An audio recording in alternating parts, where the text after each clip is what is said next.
right, Dan. Are you ready to hack the NAB show? I am 100% ready. I'm excited to be here. Where are you calling from? I love that big window you got going on there. I'm actually calling from my home in beautiful sunny Denver today. It's been snowing recently, but the sun is out, so everybody's in a good mood, including me. Sunny Denver. That's where I want to be right now on 420. So Sure. tell me a little bit about what Wowza is doing these days. I love seeing your booth at NAB. You guys always have LiveX helping you produce an incredibly awesome live stream. What is Wowza up to? Sure. Well, I've actually got a few slides if you don't want me showing you those, and we can even dip into a bit of a product demo if you like as well. Let's do it. But yeah, I just thought I'd cover the highlights, keep it high energy. I guess that's an appropriate title for the the presentation. But obviously, what we've seen is a tremendous uptake in WebRTC. There's been a huge amount of interest. So, Wowza, obviously, we build our turnkey products. We're also building a lot of solutions for other vendors. So, with companies like Zoom and other people, emergency responders and people like this now even wanting to, rather than sending just text message and voice calls, they want to do video streaming. WebRTC has been really, really important for us. So, we've done a lot of updates in that area, and I can show you some of the other things and even how we relate to Zoom. But where it also gets interesting as well is, just adding, live to VOD capabilities in our, our cloud services around WebRTC as well. And I think, one of the hacks, I think I'm just going to dive in there before you can ask the question, is actually, getting Zooms to 10 or Zoom conferences to tens of thousands of viewers is actually kind of an interesting, problem that we can solve. And that's basically, you've got your browser, you open up a live feed, there's there's me talking on this now. How do I get this to 10,000 or 100,000 viewers? And it's quite simple. You can use Engine to, ingest that WebRTC feed and then convert that into HLS, pass that to your CDN. Basic workflow. So we've seen a lot of demands around those type of workflows. And I think one of the other interesting things that we've done, obviously SRT is kind of a standard that we see growing. But where we were going to be, and it's a shame we're not at NAB, I was actually going to be on both the Google booth and the Facebook booth showing our new 8K encoder. Obviously with the Olympics coming along, 8K, 60p is, kind of the standard. Cool. Do you have a question there? Not yet. I can keep going. Not yet. Okay, slow down. Slow down a little bit. I'm having trouble digesting. Okay. Oh yeah, well, there's a lot to talk about for sure on our side.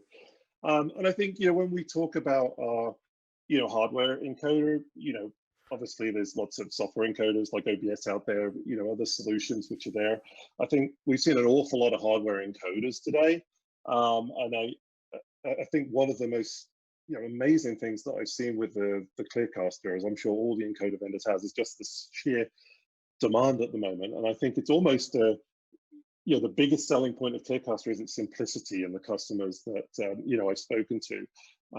Here's the one you box you'll know and love. I think the fact that you just need an HDMI input in its most simple form, that means you can connect a camcorder, you put the external audio from that mixer into that camcorder, and basically you're ingesting just by connecting power and having an RJ45 connector in the back.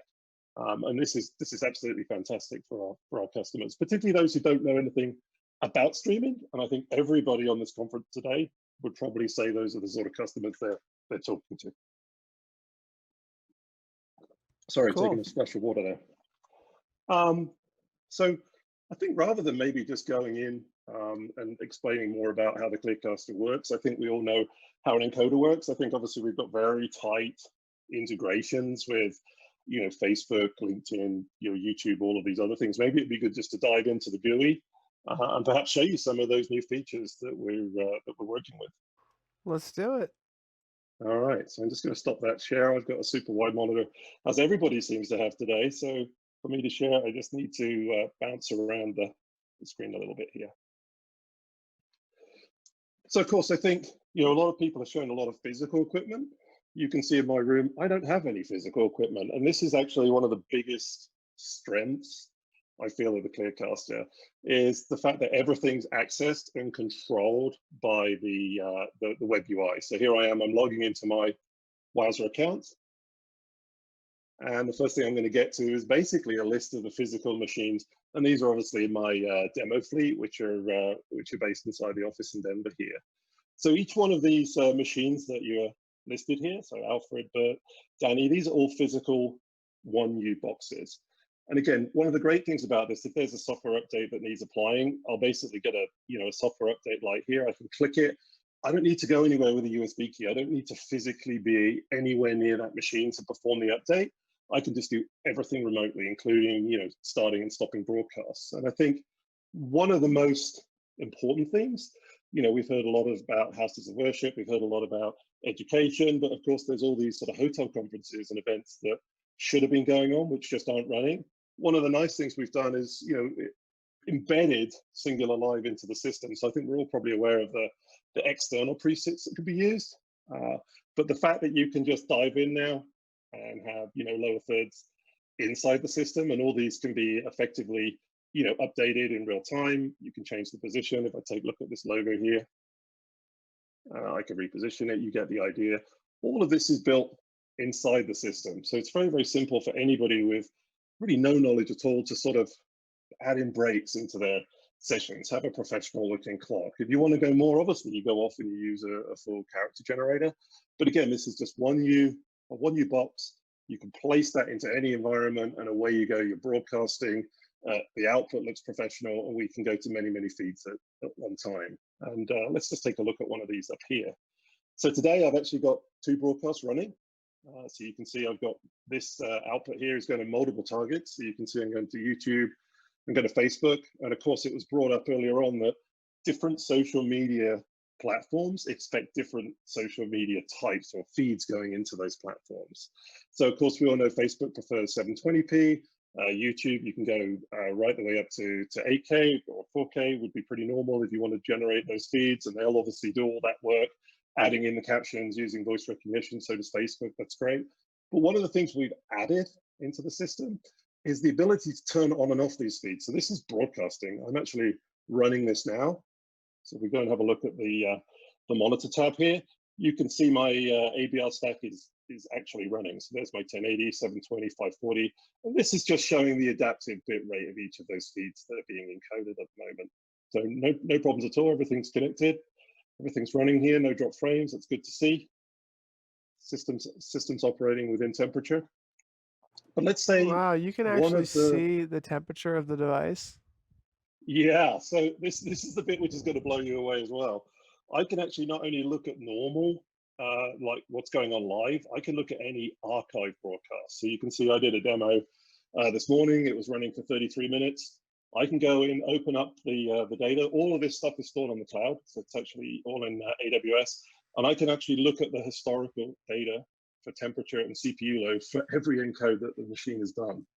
And there's no charge for this. You buy the ClickCaster, we give you all of this cloud storage, and it gets even better than that, because if I go up to my recordings tab, I can actually look at any of the recordings that I've done today, and I can download those and start using those, just as MP4. So effectively, if I'm recording, I'm a house of worship, say, I'm doing a recording, I could be at the Vatican, and then I want to download that and have that as a VOD asset, I could just go into this interface, log in, and have access to any of those streams at any time. It's really cool. And amazingly, we're actually going through the whole machine at this point. It's pretty simple. And I've done something quite clever. I'm actually using 2 systems. So I've obviously got my main live feed, which is streaming at the moment. On the back end of this, I'm actually using a second machine, which is using the redundant inputs of Facebook and YouTube. So if this machine were to go down, for example, I've got that second machine in the background that I can just put on and start working. And remember those graphics we saw earlier on? If I want to add a graphic to that stream, it's literally just, there's my low third. Pretty straightforward, right? So we've really cleaned up the interface. But where I was going with that long preamble was a really cool new feature we have. So you can see here, target 1's going to YouTube, target 2 is going to Facebook. So let's just say, Twitter, for example, well, let's talk about YouTube. Really doesn't mind how long you start streaming. I could be streaming 24 hours a day from a live camera. YouTube won't mind. They've got a tremendous capacity. Twitter, on the other hand, they might have a tighter SLA. They might say, okay, you can only start broadcasting 30 seconds before your event starts. Otherwise, you're breaking their terms of service. And people don't realize that different social media platforms actually do have a terms of service that they can come after you for. So what's cool is now I can actually turn off one of these feeds. So even though I'm transmitting, I could be say, okay, I'm sending to Facebook. And then when I know that my live feed is ready for YouTube or for Twitter or for wherever I'm going to go, I can just toggle that on. And I'm effectively turning off those endpoints whilst running the broadcast. And I can tell you, people are absolutely in love with that feature. And it goes a stage further because I can actually dive into this ABR stack that I'm running here. Let's say we know there's network problems because we've been using the the health monitor of the system. One of the cool things that I could do is say, hey, you know what? We've got a network issue, locally. The ABR, we don't want to just turn that down. Let's just switch off the highest adaptive bitrate encode. So everything else is still running, but I've just turned off the top level. So that's a pretty powerful feature to be able to go in and manipulate, these multi-target streams to that level. Yeah. So you may know that we also have a Zoom room going on right now. And Sure. our friend from Ecamm, Glenn, forgot to go over to the Zoom room. Tess just told me. He seems like the engineering type, so I guess he just is off doing whatever. He did his talk and he's done. He's probably, going. He's probably coding another program. Who knows? But I wanted to remind you, Dan, that a lot of folks. So what I think we need to do here, Dan, is I think we just need to look at this from a high level. And if anyone's Sure. interested in getting into the nitty gritty, they can join you in that Zoom session. So Absolutely. tell me about something cool that Wowza's been up to lately. I know that you guys were kind of behind, or at least used to make this HQ trivia thing happen. Is that true? Yeah, I believe that's so. So that's not a project I was actually involved in. So I believe, as I say, Engine is one of these products that could be used absolutely anywhere, as can Wowza Streaming Cloud. And maybe at a high level, it's worth just covering the sort of architecture of the products. So obviously there are three main offerings that Wowza has. There's Wowza Streaming Cloud, there's Wowza Streaming Engine, and then there's Clearcaster. And really, those are just three different interfaces for accessing the same transcoding technology that we have underneath, if that makes sense. So really, Clearcaster is the most obvious product right now, which is obviously selling in loads. And one of the things I wanted to show you actually is, this is the typical thing. Just for Easter, I had to actually go into the office and just unpack a load of Clearcasters, build a sort of semi-production line, because obviously no one's allowed to really do anything just to meet demand, right? So this is the level of interest that we have in the product right now. And I don't think it's really, I'd almost like to call it a hack in the sense of, because the product really is so simple, it's really allowing anybody who's never done anything with video before to go in and hack themselves a solution, if that makes sense, or am I stretching the word hack too far here? A little bit too far, but that's okay. A little bit too far. I'll let you go. I'll let you go. Yeah, you'll let me go. Well, that was one thing, I wanted to show, but I think really the biggest thing is, coming back to, this whole topic of WebRTC. I think what people don't really realize about WebRTC is the fact that you can open it up in your browser, you can connect to the webcam on your computer, and then effectively you're streaming out. This is what we're doing now. You're looking at me on Zoom. We're using WebRTC for this, right? So then having that ability to then just stream that WebRTC feed into Engine, which is what I spoke about, is the underlying transcoder in all our products, and then pass that to a CDN, which allows tens of thousands of viewers. That's a pretty useful tool. I would say that's the biggest hack, although it's not really a hack, it's just a genuine use of the product, but what we've seen people using in this sort of challenging environment we're in at the moment. So JBNA is coming up in 5 minutes. I'm so excited to see what you're doing there. Let's not forget about the finale, by the way, coming up soon. In about 25 minutes, 20 minutes, we're going to be having a really fun finale of this whole setup. I apologize, Dan. I'm a little worn out. I've been streaming since 9 a.m. But so it's hard. I saw you. You're doing a really good job. You've only forgotten to do the audio a couple of times. So hats off to you. It's happened. It has happened a couple of times. I apologize to everybody here. And the takeaway, Dan, I think for most folks watching this show is, if you're watching this show, you're learning about Wowza. We have JB&A coming on in a little bit. They're going to teach you about other things. You're so far ahead of the curve. Take what you've learned and ask these experts questions. Ask Dan some questions in the Zoom room and learn because Wowza is a leader in the cloud encoding, cloud streaming. Dan is going to unveil some of these awesome solutions that could be good for your church. It could be good for local business, and whether you're turning it into a business or it's just a hobby or a personal, personal just interest in your own, take these skills and help the world, because video communications have been pushed forward 2, 3, 4, 5 years into the future.